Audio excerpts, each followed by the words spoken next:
Hola, profes, ¿cómo están?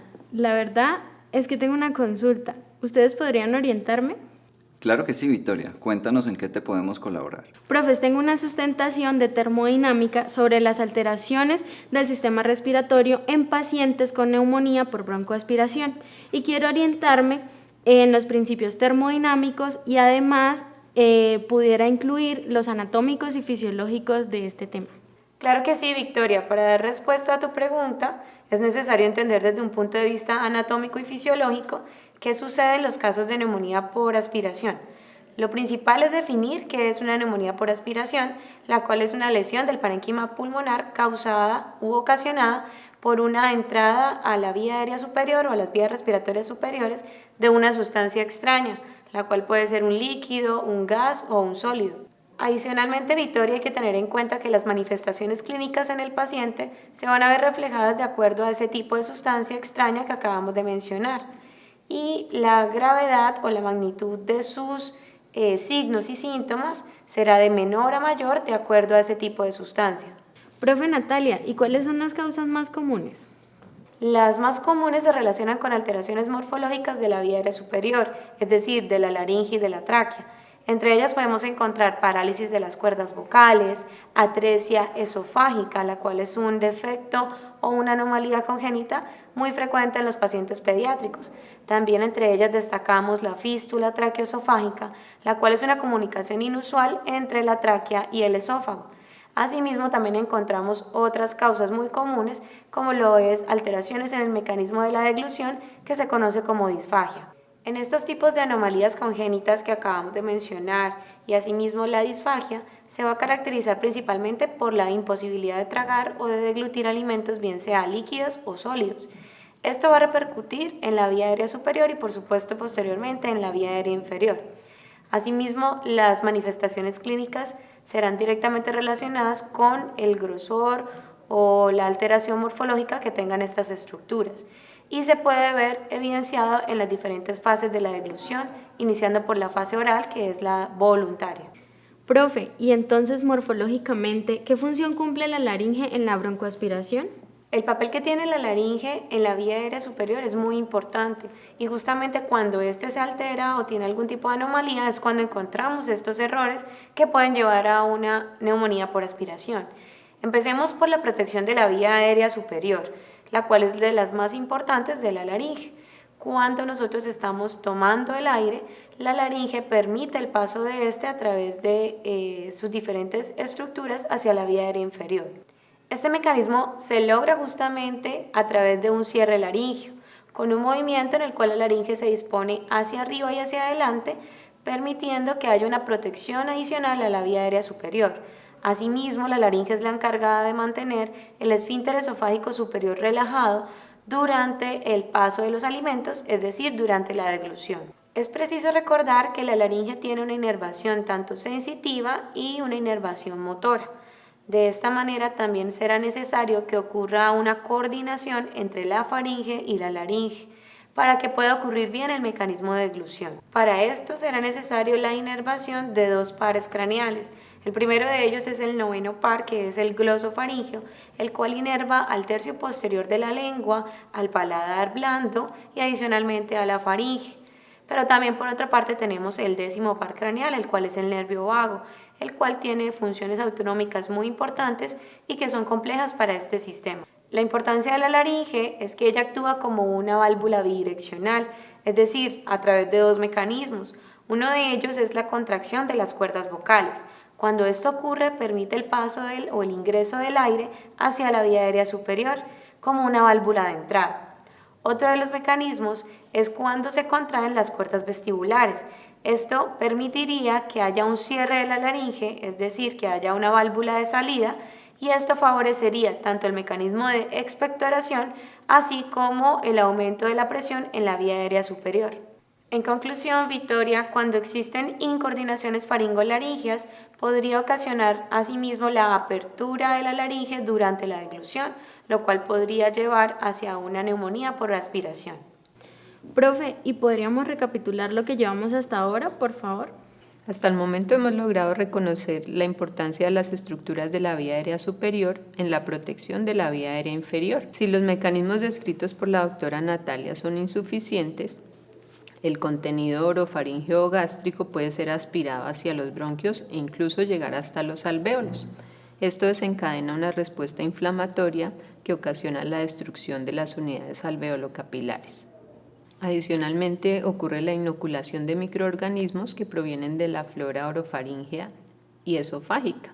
Esto desencadena un proceso infeccioso que finalmente es lo que nos conduce a la neumonía. Vamos a revisar algunos aspectos funcionales de la vía aérea inferior y posteriormente analizar cómo podría llegar a alterarse el intercambio gaseoso. ¿Te parece? Perfecto, profe Sonia, la escucho.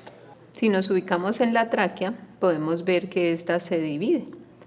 Ella nos va a formar los bronquios, posteriormente bronquiolos, y de esta manera llegaremos hasta los alvéolos pulmonares.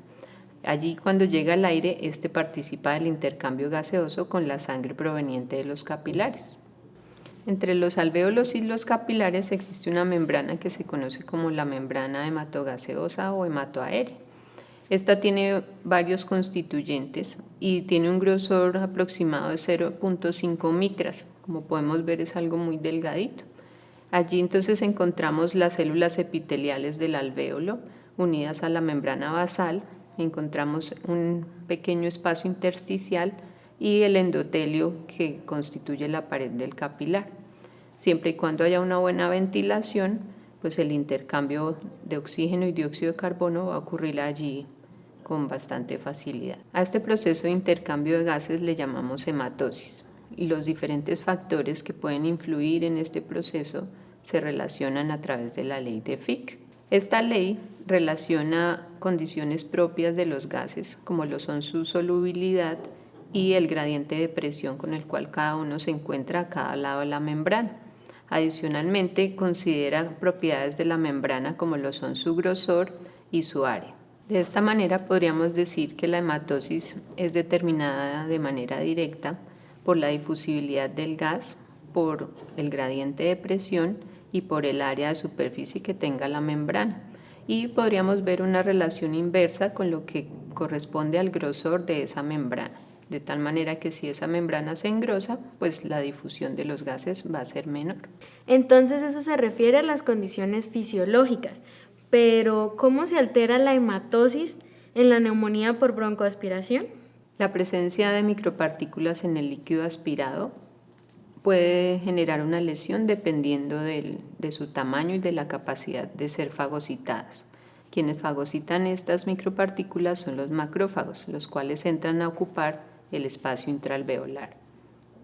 Si esas partículas son de gran tamaño, pues esto también va a afectar la ventilación de ese alvéolo, es decir, la capacidad de que el aire que llega allí sea renovado. En este caso, el gradiente de presión para los gases, especialmente para el oxígeno, que es menos difundible a través de esa membrana, va a ser menor y por tanto afectará la difusión. Dentro del proceso inflamatorio se producen radicales libres y proteasas que van a lesionar el epitelio alveolar. Esto entonces nos va a reducir el área para el intercambio. Adicionalmente podemos ver que los alvéolos pueden estar ocupados por líquido o por pus, y si nos ponemos a analizar esto va a engrosar la membrana, reduciendo también la capacidad de difusión de los gases. Así que podemos decir que la hematosis se ve afectada por el decrecimiento del área de intercambio, el aumento del grosor de la membrana y por el cambio de gradiente de presión, principalmente para el oxígeno que es menor. Es correcto. Profe, ¿y entonces qué le ocurre a estos pacientes? Comúnmente el proceso infeccioso se resuelve con un manejo antibiótico, pero para trabajar propiamente sobre ese proceso de intercambio es necesario el oxígeno suplementario. En ese caso, los sistemas de oxigenoterapia nos ayudan a aumentar la presión de oxígeno en el aire que el paciente inspira y de esa forma le llegará más aire al alvéolo.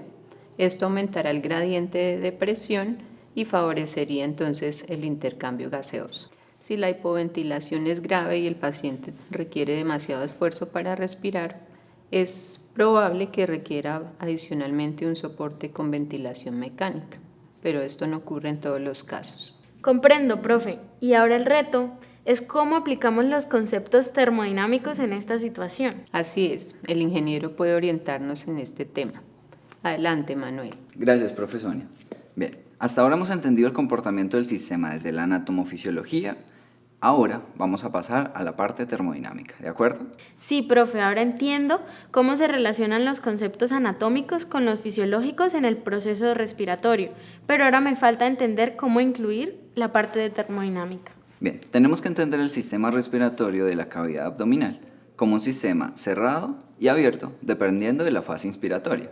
Cuando se está en una fase inspiratoria, la presión al interior de los pulmones tiene que ser menor a la atmosférica, es decir, se genera una presión de vacío, que lo que genera es tomar el aire que está en la parte externa y llevarlo a la parte interior de los pulmones.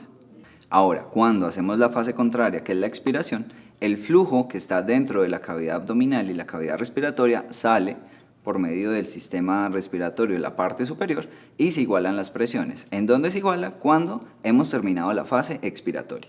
El aire que inspiramos no es 100% oxígeno. Ese aire es una mezcla de distintos gases. Tenemos oxígeno, dióxido de carbono, nitrógeno y diferentes gases particulados.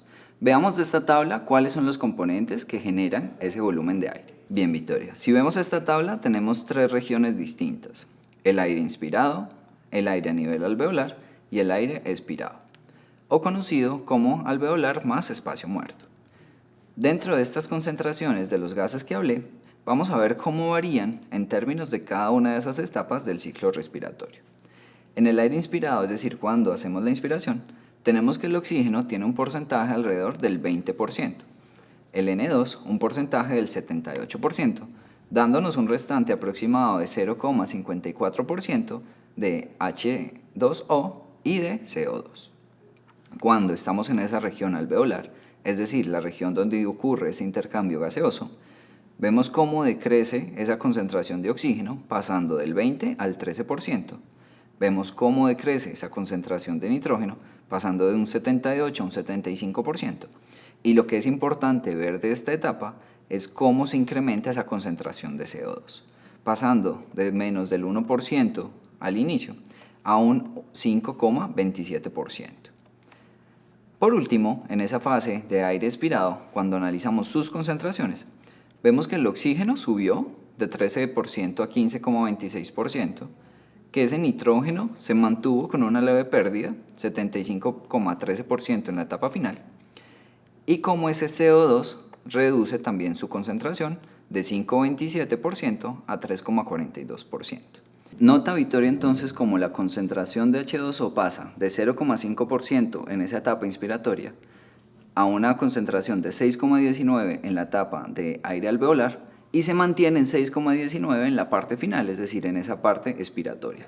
El único cambio que ocurre en la concentración de H2O es entre la etapa inicial, inspiratoria, y la región alveolar. Como vimos, hay diferencias entre ese aire inspirado y el aire alveolar. La primera de ellas es que durante la inspiración ocurre un cambio apenas de 1/7 de esa capacidad total de aire, esto debido a la capacidad funcional residual que ocurre en los alvéolos, que es de apenas 2.300 mililitros, y esa capacidad funcional final alveolar, que se mantiene alrededor de los 350 a 360 mililitros. Cuando se incorpora esa concentración de agua que vimos al inicio, esto genera una dilución de los gases que se encuentran en la cavidad respiratoria. Ahora, comparando con el aire inspirado, esas diferencias se deben principalmente a dos parámetros. El primero, la mezcla de gases a nivel alveolar después de realizado ese proceso de intercambio gaseoso y el aire inspirado que va a esa región vacía. Y segundo, las presiones parciales de gases en ese espacio muerto comparado con las presiones parciales de los gases en el espacio alveolar. Ahora, la variación que se presenta sobre el N2, ese gas de nitrógeno, se debe a que el volumen del aire inspirado es mayor que el volumen del aire expirado y que en ese intercambio gaseoso se equilibran a la pérdida de O2 con una ganancia de CO2. Entiendo, profe. Y sobre la difusión de los gases respiratorios, ¿qué podemos decir? Qué interesante pregunta, Victoria. Hay un concepto que es el coeficiente de solubilidad. Este coeficiente nos indica cuánta cantidad de material puede ser disuelto en un fluido. Profe, ¿y ese coeficiente es constante para todos los fluidos? No, el coeficiente depende de la naturaleza del gas. Las condiciones deben ser conocidas, es decir, una temperatura ideal, una presión ideal, como es el caso de tener una atmósfera de presión o 760 milímetros de mercurio a una temperatura de 0 grados. 100 miligramos de agua disolverán 49 mililitros de O2 y 171 mililitros de CO2. Ahora, si cambiamos la temperatura manteniendo la misma presión a 40 grados centígrados, estos volúmenes se reducirán a solamente 2,3 mililitros de O2 y 54 mililitros de CO2. Profe, yo sé que a 37 grados Celsius y a una atmósfera de presión, el coeficiente de solubilidad del oxígeno es de 0.024 y de 0.57. Quiere decir que si hacemos combinaciones químicas como el oxígeno con la hemoglobina, ¿estas soluciones no ejercerán presión parcial? Muy bien, Victoria. Ya vemos entonces cómo variar las concentraciones de gases en distintos fluidos corporales puede aumentar o puede reducir, es decir, generar una variación en las presiones parciales. Espero que con esta información que te hemos dado puedas construir un muy buen informe, Victoria.